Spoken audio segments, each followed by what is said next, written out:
Pero hindi ho sila magtatagumpay doon. Hanggang Committee on Justice lamang sila, hanggang sa plenary session lang sila.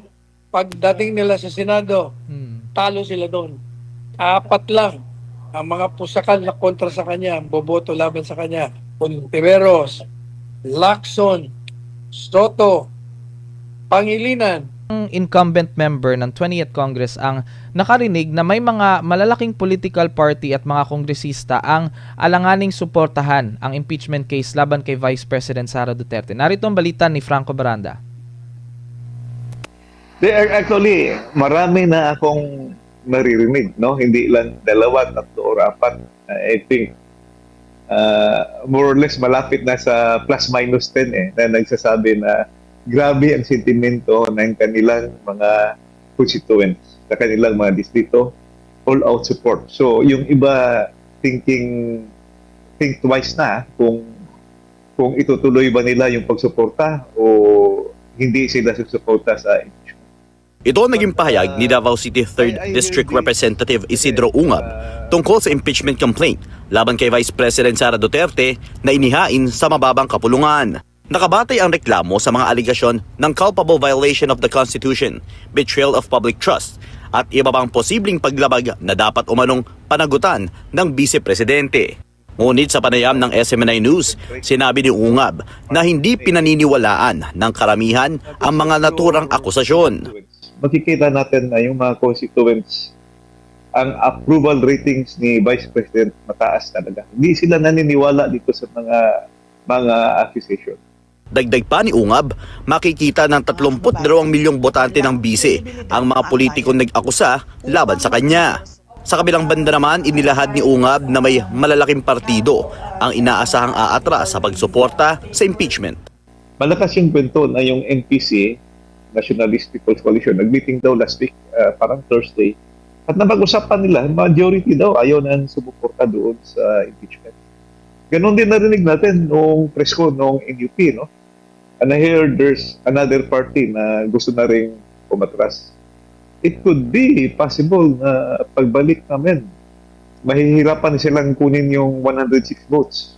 Let us say, kung i-pressure talaga ng admin, maglabas na naman sila ng incentives, maglabas sila ng benefits, kukumbinsin nila yung mga congressman na bumoto, lalo na yung may mga kaso.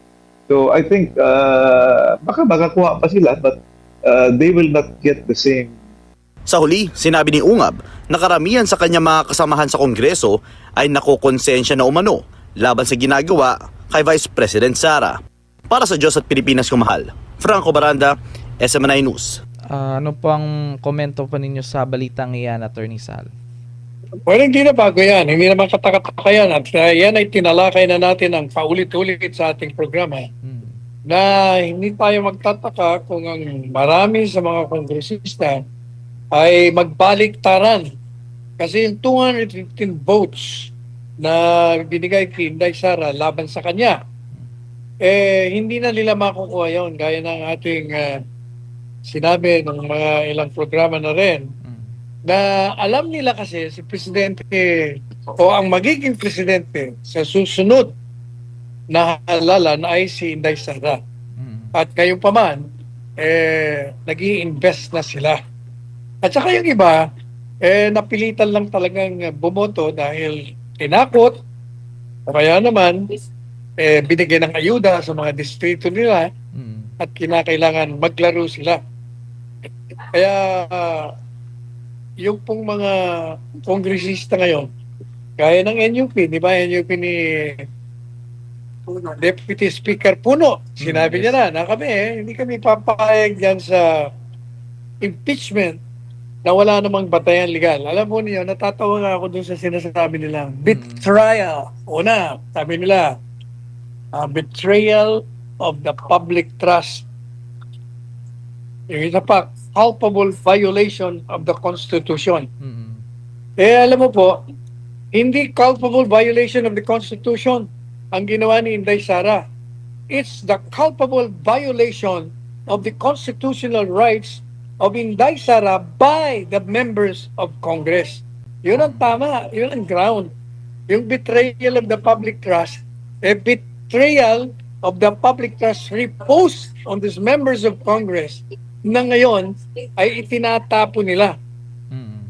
Yan ang nakikita ng taong bayan. Dahil katawa-tawa naman yung mga grounds, yung mga batayan nila. Mm. Pero mo, ground nila, confidential funds. Wala pang ang sinasabi na merong irregularidad. Ang katunayan nga, meron ng opinyon ang COA na regular ang proseso na ginawa ni Inday Sara.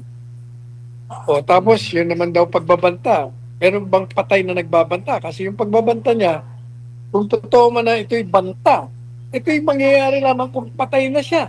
So paano magiging isang krimen yon? How much more maging impeachable crime? Yan namang sinasabing binabalak sa kanyang isipan ni Inday Sara na bitayin pugutan ng ulo ang Presidente Marcos Jr. Sus Mariosep. Sa katang isip niya lang mo yun, sa kanyang isipan niya lang yon. You can commit the worst of crimes in your mind, but you do not commit any crime. Di lalo nang hindi po pwedeng impeachable ground. Kaya puro kabulastugan at katawa-tawa ang ginagawa ng mga nandyan sa Kongreso at yung mga complainants. Ang katotohanan niyan, talagang gusto lamang nilang siraan si VP Inday Sara upang ito ay i-disqualify nila sa pangulungan sa 2020. Pero hindi ho sila magtatagumpay doon. Hanggang Committee on Justice lamang sila, hanggang sa plenary session lang sila. Pagdating nila sa Senado, talo sila doon. 4 lang ang mga pusakal na kontra sa kanya, boboto laban sa kanya. Ontiveros, Lacson, Soto, Pangilinan. Yung iba, yung si Bam Aquino, delikado pa sila ron. Kasi sabi ni Bam Aquino, walang jurisdiction ng ICC. So madali sabi, nagiging objective siya. Yun naman dalawa magkapatid na galing sa galing sa radyo at telebisyon. Alam niyo naman natin, hindi naglalaro din yung dalawang yun eh. At saka kahit na bumoto sila, hindi yun nila makukuha yung 16 na boto para i-convict si Inday Sara. Kaya between you and me, it's game over for VP Sara in the 2028 presidential election.